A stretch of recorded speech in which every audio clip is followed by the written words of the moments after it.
Every year I put together my number, which is what I need to make every month just to exist. And this year, it's high. I just got told that my rent is going up by $100 a week. And I live alone, and it already went up by $50 with what feels like it was 6 months ago, but I. This shit. It's $80. This is all I got so far. 80 fucking dollars. How is somebody supposed to survive this bullshit? The federal poverty line for a family of four is $32,150. For an individual, it's $15,650. If that sounds crazy to you, that's because it is. If you are a company who's out there and you're saying, hey, here's your raise of 3%, when really it's just cost of living, that's not the same thing. That's not the same thing. You need to give raises separately from cost of living increases. Oh, the economy isn't that bad. The cost of living crisis isn't that bad. You have homeless coworkers. It doesn't matter if you're working in finance. It doesn't matter if you're working a retail job. I can almost guarantee you that you have homeless coworkers. I'm making more money than I've ever made in my adult life right now. And this is the first time that I've had to budget. The cost of living in Australia has become one of the biggest concerns for everyday people. For many, each month begins with worry about how far their money will stretch, and rent is often the first and heaviest burden to deal with. Across cities and region areas, rental prices have increased sharply. Finding a place to live has become stressful and exhausting. Inspections are crowded, applications are rejected, and people are forced to compromise on space, location, or comfort. Many renters are spending a large part of their income just to secure a basic home. But rent is only one part of the pressure. The overall cost of living in Australia has risen quickly. Grocery prices continue to climb, making everyday shopping stressful. Simple items like bread, milk, vegetables, and cooking oil cost more than they used to, forcing people to cut back or carefully plan every purchase. Electricity bills, fuel costs, and transport expenses add even more strain, leaving very little room to save or enjoy life. By listening and sharing, we help bring awareness to an issue that affects millions and remind people that they are not alone in this struggle. The federal poverty line for a family of four is $32,150. For an individual, it's $15,650. If that sounds crazy to you, that's because it is. I know people who are paying more than $32,000 a year just for childcare. A Wall Street portfolio manager recently went viral for saying that the new poverty line for a family of four should actually be $140,000. He's gotten a lot of pushback for saying but $32,000 is definitely way too low. Here's how he broke down the basic needs budget for a family of four where both parents have jobs and there are two children. $32,000 for childcare, $23,000 for housing, $15,000 for food, $15,000 for transportation, $11,000 for healthcare, and $22,000 for other essential things. The median household income in 2024 was $83,730, but a lot of families making $80,000 feel like they're barely scraping by. What amount of money would let you live comfortably? Oh, the economy isn't that bad. The cost of living crisis isn't that bad. You have homeless coworkers. It doesn't matter if you're working in finance. It doesn't matter if you're working a retail job. I can almost guarantee you that you have homeless coworkers because 40 to 60% of homeless people are employed and rent is unaffordable. Look at the numbers here, okay? Like the minimum cost of a one-bedroom apartment in the US is around $1,500. And a lot of states, you're really lucky if you could get that, okay? $1,500. You need to make 3 times the rent. $4,500 a month. That is $28 an hour. $28 an hour in the US is like the baseline bare minimum living wage. But our federal minimum wage is $7.25 an hour. You know what $7.25 an hour gets you working full time? $1,160 a month.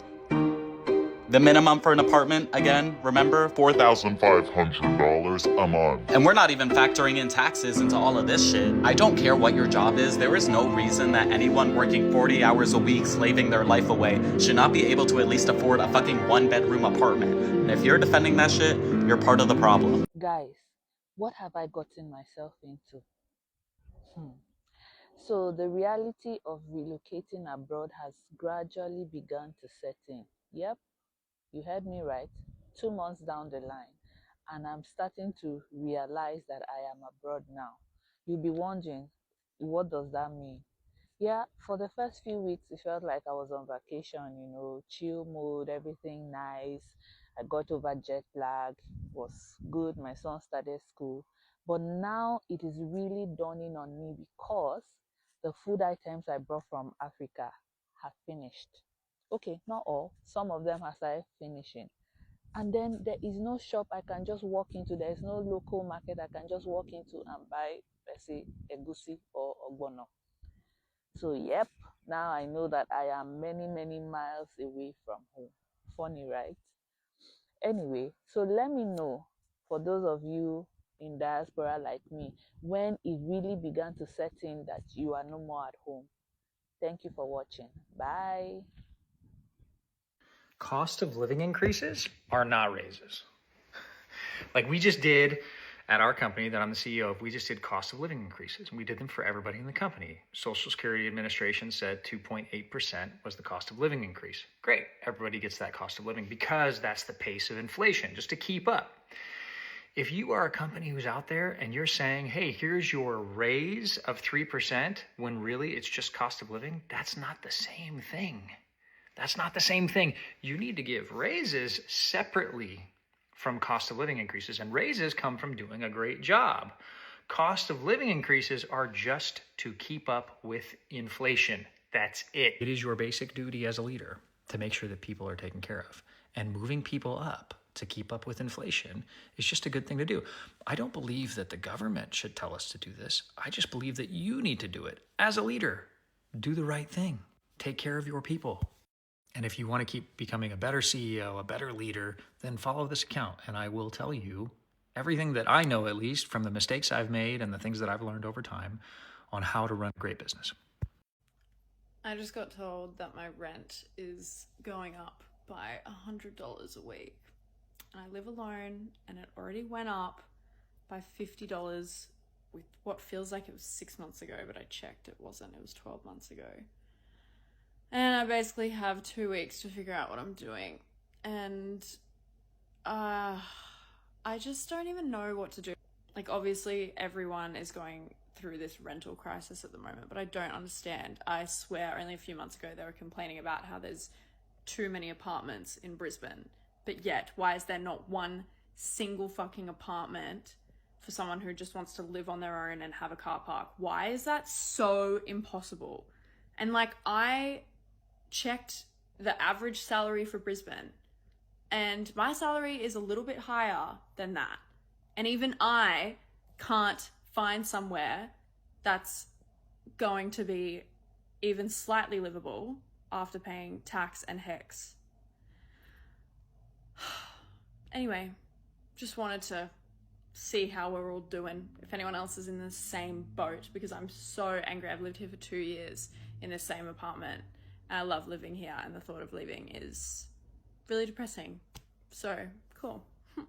Every year I put together my number, which is what I need to make every month just to exist. And this year, it's high. Okay, so let me get this straight. Per month, $2,152 for housing by itself. This includes the mortgage, taxes, flood insurance, which doesn't do anything, as I learned firsthand, and home insurance. So that's over $2,000 a month just to own a house. Off to a great start. Now let's go to the bills. Utilities. This includes water, sewage, and garbage. This is $260 a month on average. I tried saving water. It doesn't make a difference. The bill just keeps going up every month, so I've completely given up. Energy bill. This goes up and down throughout the year, but the average is about $200 a month. Health insurance. This is way different for everybody, but for me this year, I'm paying $363 a month. This, of course, is for the lowest possible plan that I can have. After all this, I have internet, which is $85 a month. That's up 100% since 5 years ago. I pay someone to cut the lawn $75 a month, which is actually a great deal. This puts my grand total of just existing every month at $3,387. And mind you, this is before food. This is before clothes. This is before going to a gym. This is literally just breathing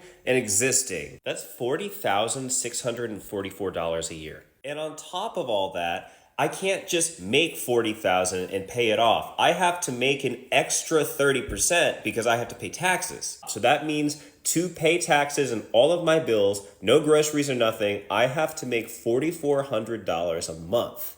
This is $52,000 a year to exist. That just doesn't, I can't do that. Does anyone else feel like that is just completely unattainable? So I'm just curious, like, what your number is a month. This shit. It's $80. This is all I got so far. 80 fucking dollars. How is somebody supposed to survive this bullshit? 80 fucking dollars. I don't even have my cart filled up. How are you supposed to survive like this? I'm finished, and this is how much I'm at. $217. This is all I got. Look at this bullshit.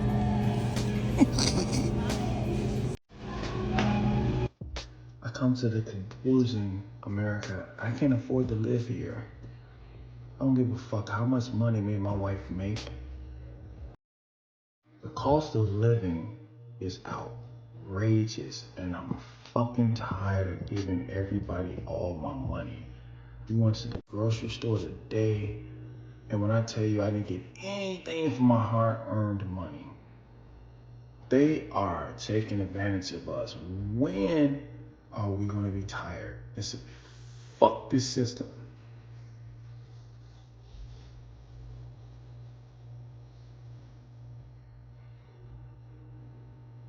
This can't be America. This America, land of the free. Cause I feel like everything is being done purposefully to the point where they're trying to invoke a very volatile reaction from us. I don't know about y'all, but just with the shit with ICE and it's like y'all trying to make a motherfucker snap and say, fuck it. Then what y'all gonna do? I can't afford to live here, man. I'll be 49 in 3 weeks. I don't give a fuck how much money I make. I don't want to keep giving and giving, and they taking and taking. They tax you for federal, state, liquor, property tax, they always got their motherfucking hand in my pocket. I'm tired, man. My shit is boiling, Joe.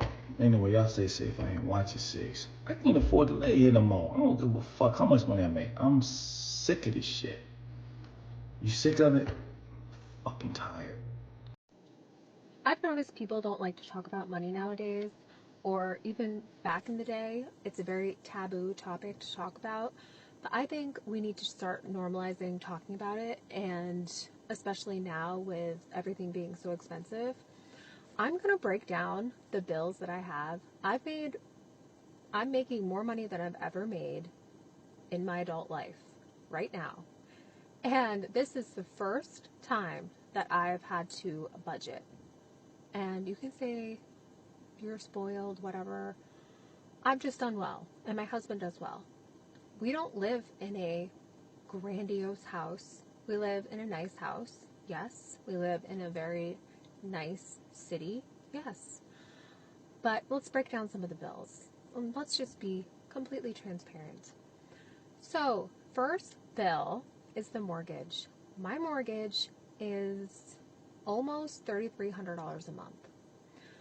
The second bill, my biggest bill, is my daughter's school.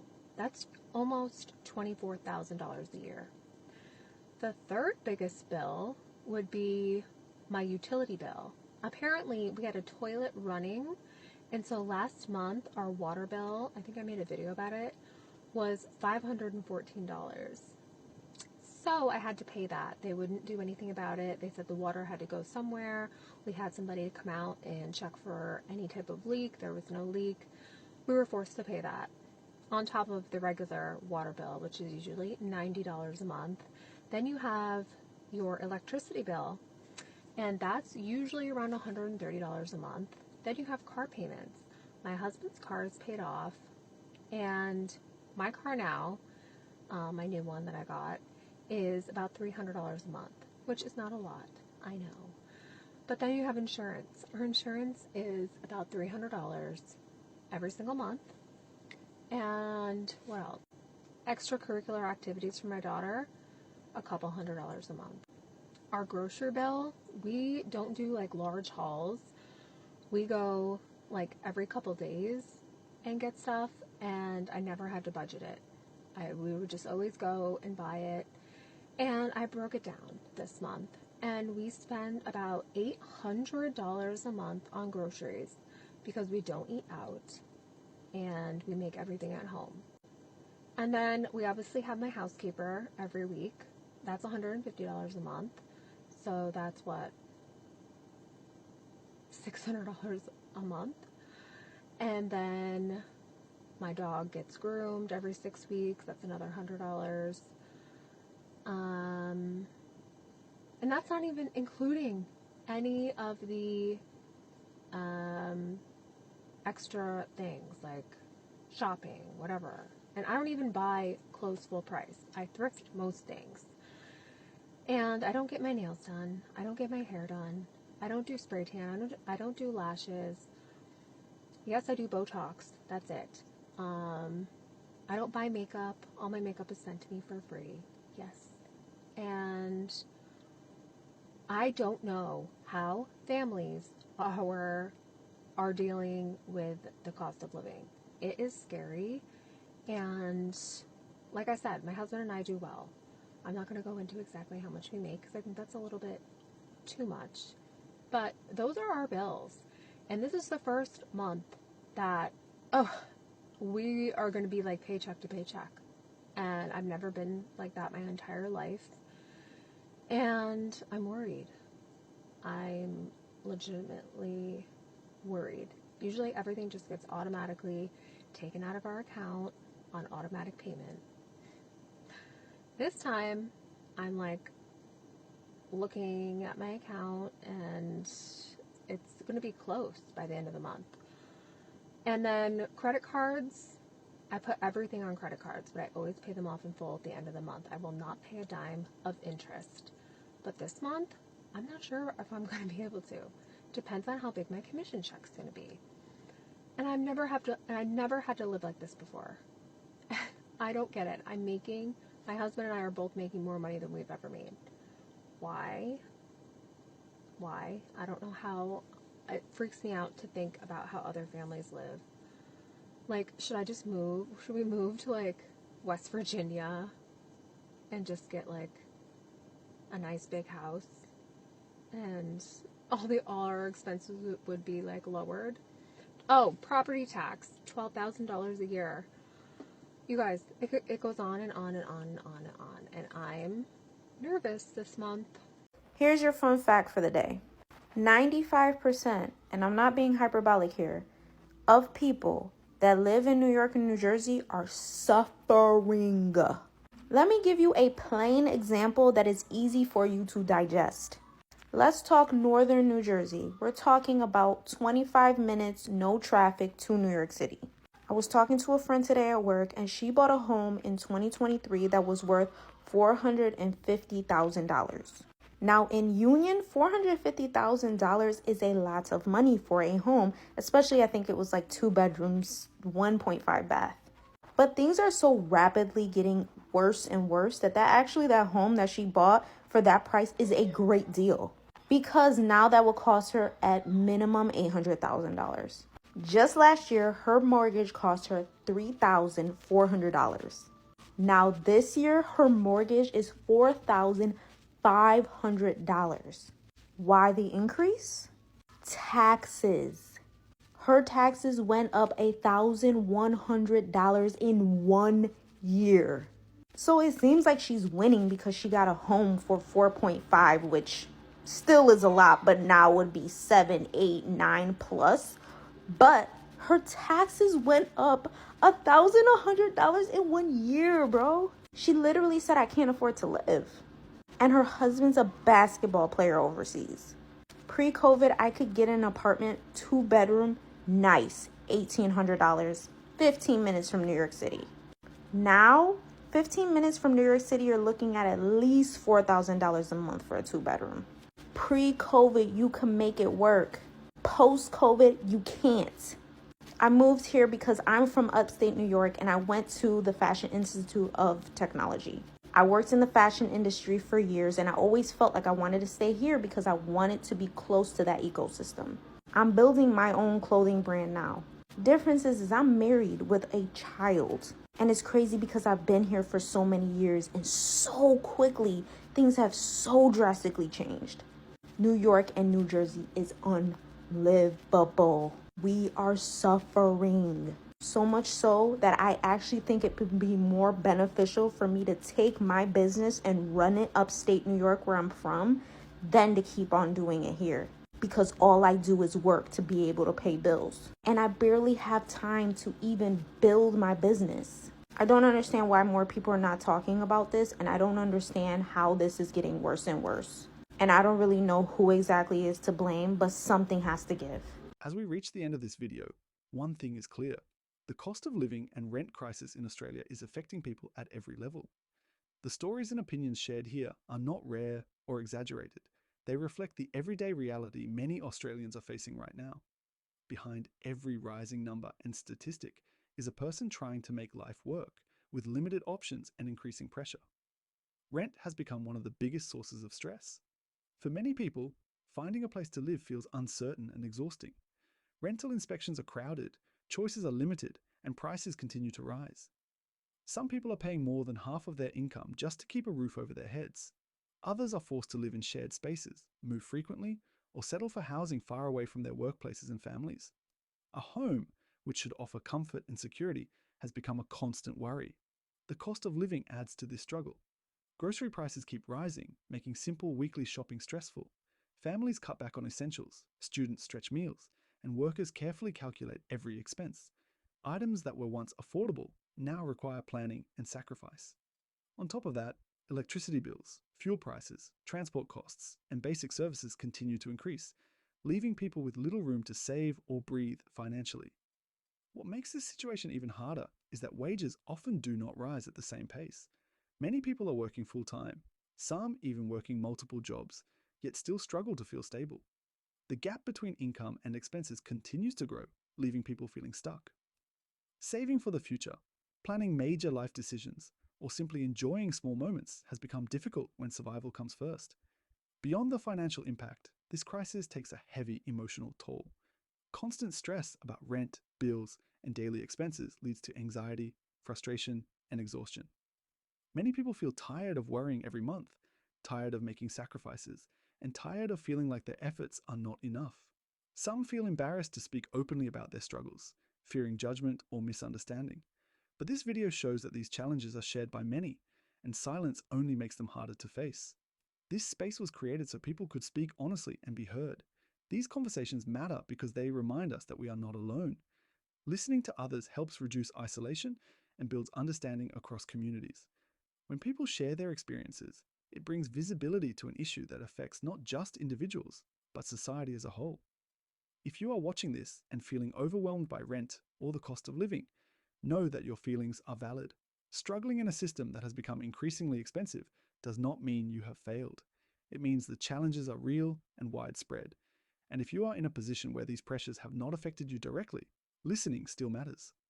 Understanding what others are going through builds empathy and awareness. We hope this video encourages respectful discussion and awareness. Sharing your experience or simply listening can help bring attention to the realities people face every day. Consider liking it so it can reach more people, support more honest conversations about life in Australia, housing, work, and everyday struggles. Sharing this video may help someone feel less alone. The cost of living and rent crisis will not be solved overnight. There are no simple answers. But open conversations like this help push awareness and understanding forward. They remind us that behind every rising cost is a human story,